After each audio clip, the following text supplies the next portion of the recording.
दोस्तों, बहुत समय पहले की बात है। एक राजा थे जिनका नाम नल था। वे बहुत गुणी, बहुत सुंदर, सच बोलने वाले और अपनी इच्छाओं पर काबू रखने वाले थे।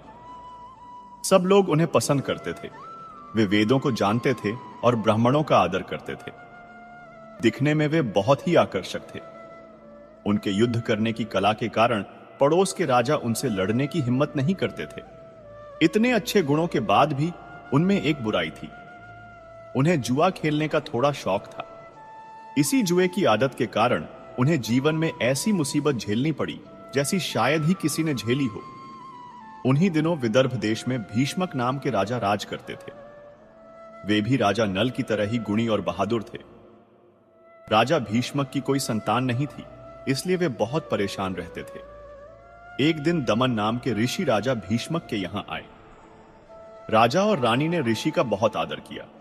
ऋषि खुश हुए और राजा को संतान होने का आशीर्वाद दिया। समय बीता और ऋषि के वरदान से उन्हें 4 बच्चे हुए, 3 बेटे और 1 बेटी। बेटों के नाम दम, दांत और दमन रखे गए और बेटी का नाम दमयंती रखा गया। राजा भीष्मक के तीनों बेटे बहुत बलवान थे। राजकुमारी दमयंती भी लक्ष्मी की तरह बहुत सुंदर थी। उनकी आंखें बड़ी थीं। देवताओं में भी ऐसी सुंदर लड़की नहीं थी। जब राजकुमारी दमयंती शादी के लायक हुई तो राजा भीष्मक को उनके लिए वर खोजने की चिंता हुई। राजकुमारी दमयंती की सेवा में बहुत सी दासियां रहती थीं। सजी धजी दमयंती जब अपनी सहेलियों के साथ बाग में घूमने या खेलने निकलती तो लोग उन्हें देखते ही रह जाते। लोग कहते कि ऐसी सुंदरता उन्होंने पहले कभी नहीं देखी। उधर राजा नल जैसा सुंदर, गुणी और बलवान भी कोई दूसरा नहीं था। लोग उन्हें कामदेव जैसा मानते थे। उनकी प्रसिद्धि भी दूर दूर तक फैली थी। उन दिनों कई लोग विदर्भ देश से राजा नल के सामने राजकुमारी दमयंती की सुंदरता और गुणों की तारीफ करते। निषद्ध देश से विदर्भ जाने वाले लोग भी राजकुमारी दमयंती के सामने राजा नल के रूप, गुण और अच्छे चरित्र के बारे में बताते। इसका नतीजा यह हुआ कि राजा नल और दमयंती बिना एक दूसरे को देखे ही मन प्यार करने लगे। राजा नल का दमयंती के लिए प्यार दिन ब दिन बढ़ता गया। राजा नल दमयंती को देखने के लिए बेचैन होने लगे। एक दिन राजा नल दमयंती के बारे में सोचते हुए अपने महल से निकलकर बगीचे में चले गए और टहलने लगे। पक्षियों की मीठी आवाज उनके मन को अच्छी लग रही थी। तभी एक सेवक ने आकर कहा, महाराज, तालाब में बहुत सुंदर और अनोखे हंस आए हैं। सेवक की बात सुनकर राजा नल का ध्यान टूटा। वह सेवक के साथ तालाब के पास गए। वहां उन्होंने देखा कि सचमुच तालाब में बहुत से सुंदर हंस तैर रहे थे। उन्हें वे हंस बहुत अच्छे लगे। राजा नल को पास आता देख सभी हंस तेजी से इधर उधर भागने लगे। राजा नल उन्हें पकड़ने के लिए तेजी से दौड़े। थोड़ी देर बाद उन्होंने किसी तरह सुनहरे पंखों वाले एक हंस को पकड़ लिया। पकड़े जाने पर हंस बहुत डर गया और खुद को छुड़ाने की कोशिश करने लगा।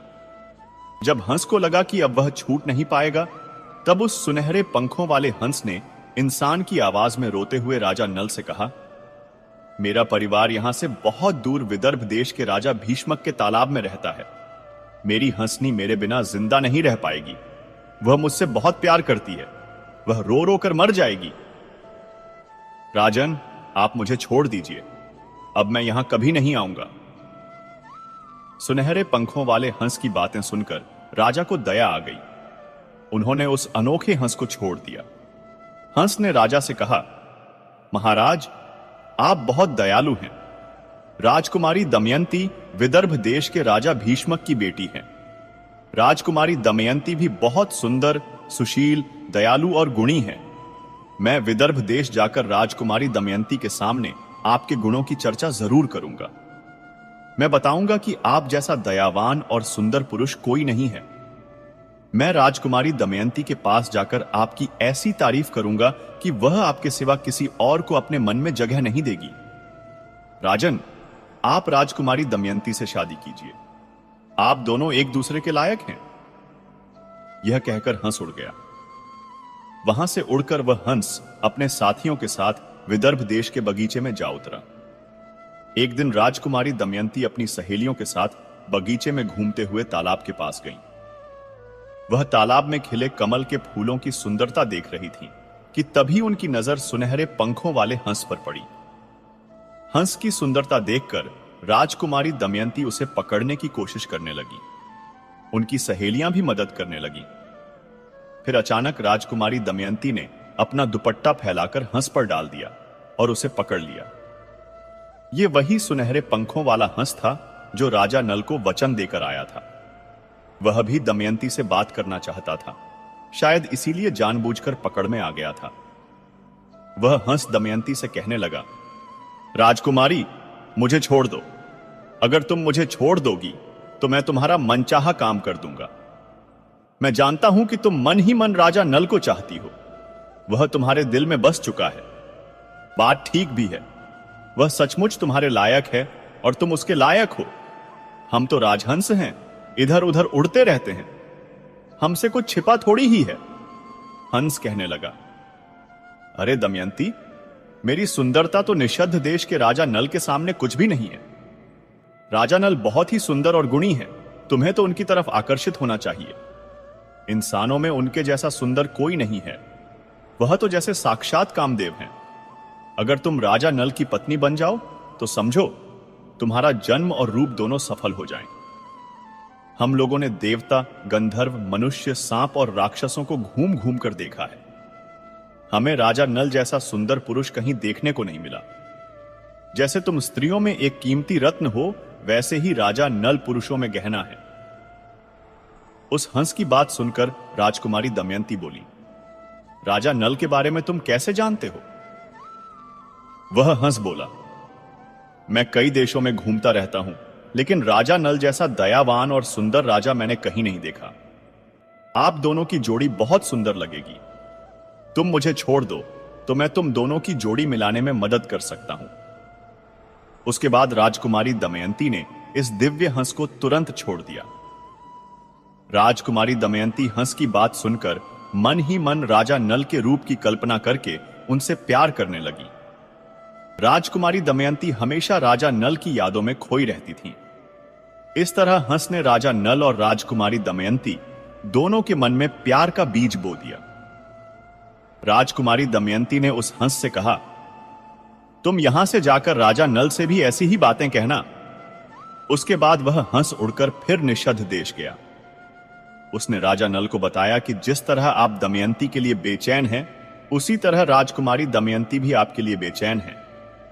मैंने उसे आपके बारे में सब कुछ बता दिया है। वह भी केवल आपको चाहती है। अब आप जैसा ठीक समझें वैसा करें।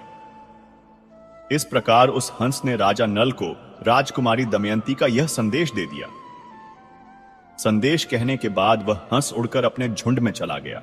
दूसरी ओर उस दिव्य हंस से राजा नल की तारीफ सुनकर राजकुमारी दमयंती की बेचैनी बहुत बढ़ गई। वह उनसे और प्यार करने लगी। राजकुमारी का प्यार इतना बढ़ गया कि वह रात दिन हर समय उनका ही ध्यान करती रहती। अब उसे न तो दिन में भूख लगती और न ही रात में नींद आती। राजकुमारी का शरीर कमजोर और दुबला हो गया। उसका सुंदर चेहरा पीला पड़ गया। अब वह न तो अच्छे कपड़े पहनती और न ही गहने। वह उदास सी दिखने लगी।